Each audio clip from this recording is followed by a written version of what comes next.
Queen says no to pot smoking FBI members.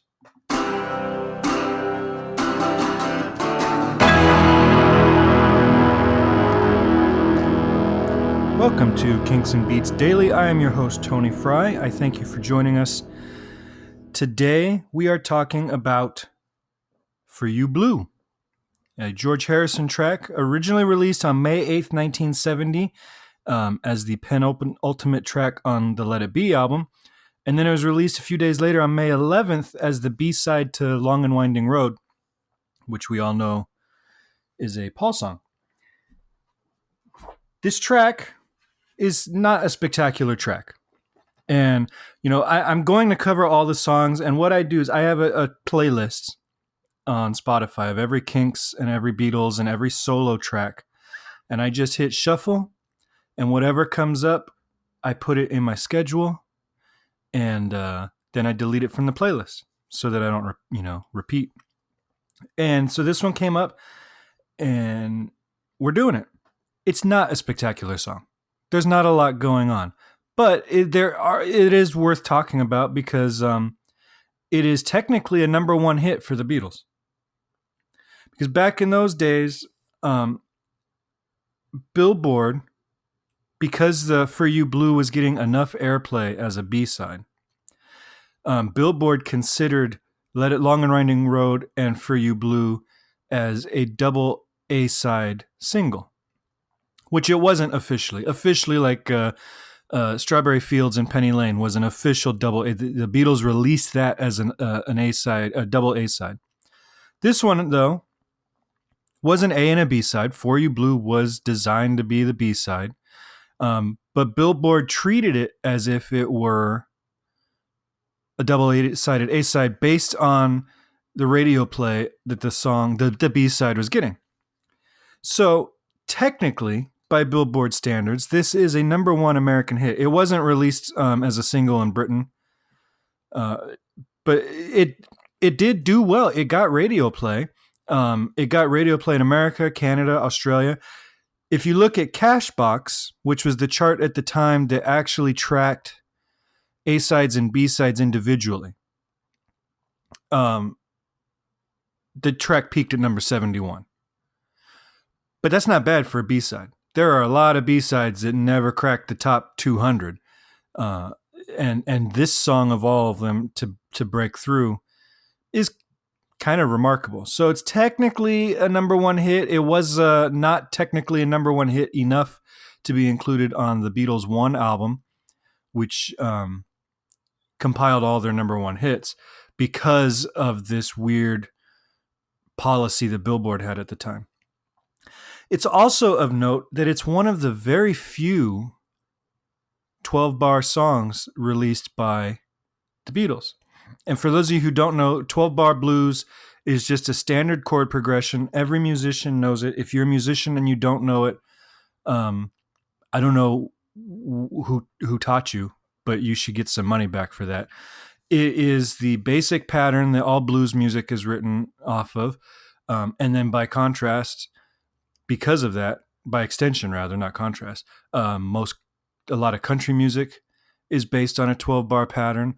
All the early rock and roll was a 12-bar pattern. It is a lot of jazz music is a 12-bar pattern. It is a pattern you have heard your entire life over and over and over again. And it's 12 measures. And it's 3 chords, typically. Now, when you get into jazz, they do some chord substitutions. When you get into country, they kind of mix up the order in which the chords come. But you basically got a 1, a 4, and a 5. Your tonic, your subdominant, and your dominant. And typically, it's 4 bars of 1. And then you go to the 4 chord for 2 bars. Then back to 1. Then to 5. To 4. To 1. And then that last bar, sometimes they stay on 1, sometimes they go back to 5 and do the... So this doesn't stray from that. This uses what's called a quick change, which means that on the second bar, you switch to the 4 chord and then go back. So you've got 2, 3, 4 chord, back to 1. And then from there on out, the next 8 bars are standard blues changes. So this is a quick change in the key of D. George actually played it in the key of A with a capo on the 5th fret. So even though it sounds like he's playing off of the open strings, I'm not using a capo right now. He's actually playing off of the 6th string at the 5th fret, and that's how you get some of the high notes that he's playing. You know, like up there, because he's playing open strings with a capo. So the one cool thing about this, because the Beatles can't do anything just straight, and I said this was one of the few 12 bars released by the band. As far as songs that aren't covers, this might be the only true 12 bar original. Oh no, why don't we do it in the road, I think, as a standard 12 bar. There are very few. For a band that is rooted in early rock and roll and blues and soul and R&B, they have a remarkable lack of 12 bar blues, which is cool. Let the Rolling Stones do the 12 bars. They were good at it. But in true fashion, like the Beatles, the intro includes a strange chord. So let me pull up the music. We open on a D chord and a D7, then G7, then E7. So we got a 1 chord, and then a 4 chord, and then a 5 of 5. You've heard me mention that before. And then it goes to the 5. And then all of these chords, he's using a 7. So it's a D7 to G7.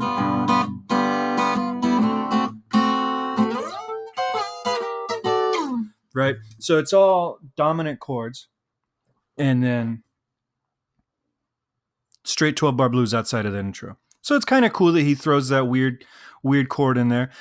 Now, the thing with this tune that's kind of interesting also is that it's the first song to feature slide guitar. And there are moments in Beatles recordings where it sounds like there's a slide in use, like on Strawberry Fields, it sounds like there's a slide in use. There are a lot of moments that people confuse with having slide that are actually George's bend technique, like the intro to Something is not done with a slide. He starts on a bent note and releases it, and it has that same feel, but he's not actually using a slide. This is the first tune to really feature as a solo instrument the slide guitar, and it's not George playing it, who would obviously, in his solo career, that would become his signature sound. It's John playing this lap steel guitar, and if you've seen the movie of Let It Be, he's got it laying down on the floor, and he's kind of hunched over on his knees, playing it on the floor. So that's kind of interesting. Not the most inspired guitar solo. I kind of would have rather have heard George scream a little bit on it. But they were going for a raw, back to basics. It's just the 4 of them in the studio playing this tune. So there were no overdubs. It was just as it was. Now, because there were no overdubs, it's really remarkable. Listen to George's acoustic guitar playing. In the intro in particular, he does a thing where he's playing the low note chords on the downbeats, and then he's playing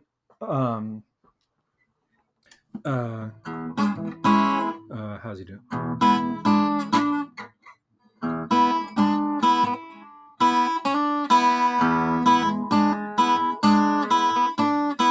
This kind of like weird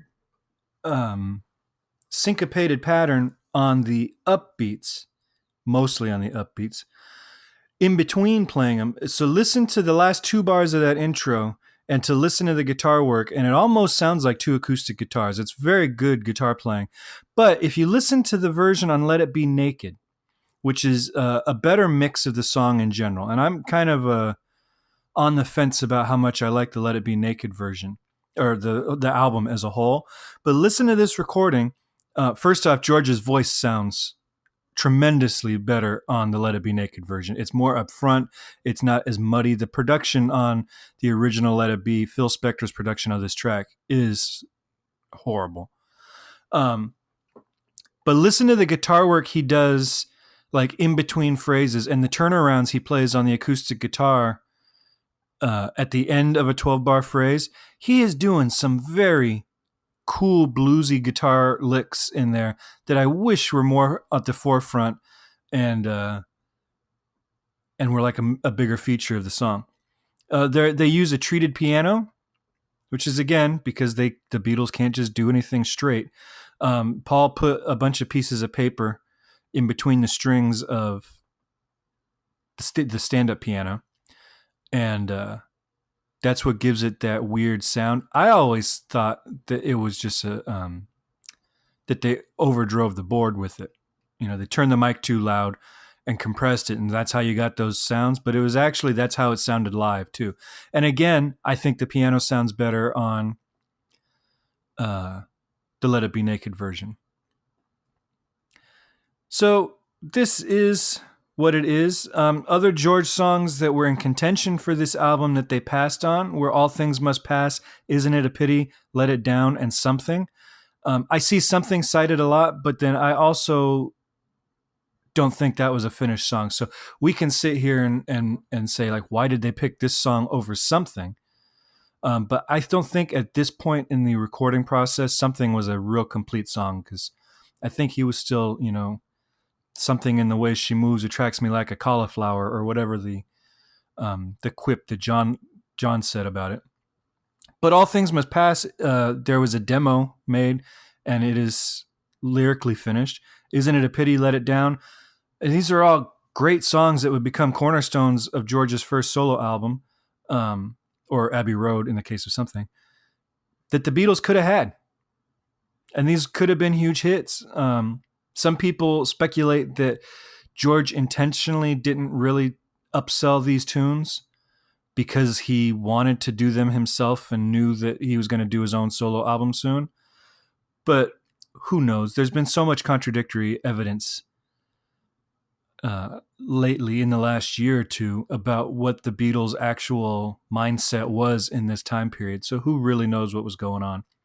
But it would have been interesting to hear them do, Isn't It a Pity instead of For You Blue. But then we've got a lot of slow songs on Let It Be, so maybe they made the right choice. I mean, it's not like George ruined those songs on All Things Must Pass. Please swing by iTunes or Apple Podcasts or whatever it's called these days and leave me a review and a rating. It helps us appear to more people, which will help us keep this show going.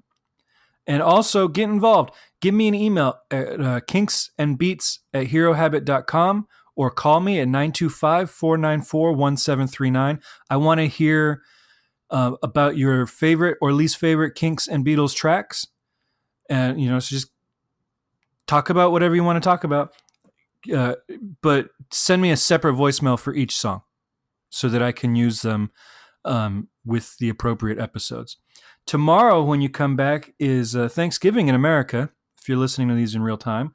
So we have a special Thanksgiving sort of song for you.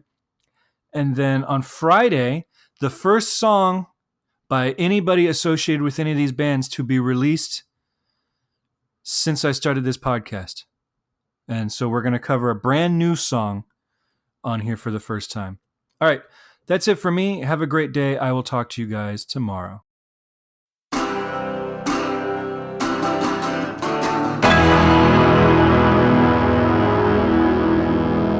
Hey guys, it's not too late to start a subscription to one of our trading card boxes for yourself or that special someone. Swing by HeroHabit.com today, pick your favorite teams, and we'll send you a box of cards every month. We do the searching and sorting for you, and we randomly insert autographs, relics, and short print cards too. We have subscription boxes for baseball, football, and basketball available for $15 a month, and mystery boxes for music, TV, comic book, movie, and WWE, which have a guaranteed hit in every box. Oh, and did I mention shipping is free? Visit HeroHabit.com today and sign up using coupon code podcasts to save 15% off your first month. That's herohabit.com, coupon code podcasts to save 15% on your first month of boxes.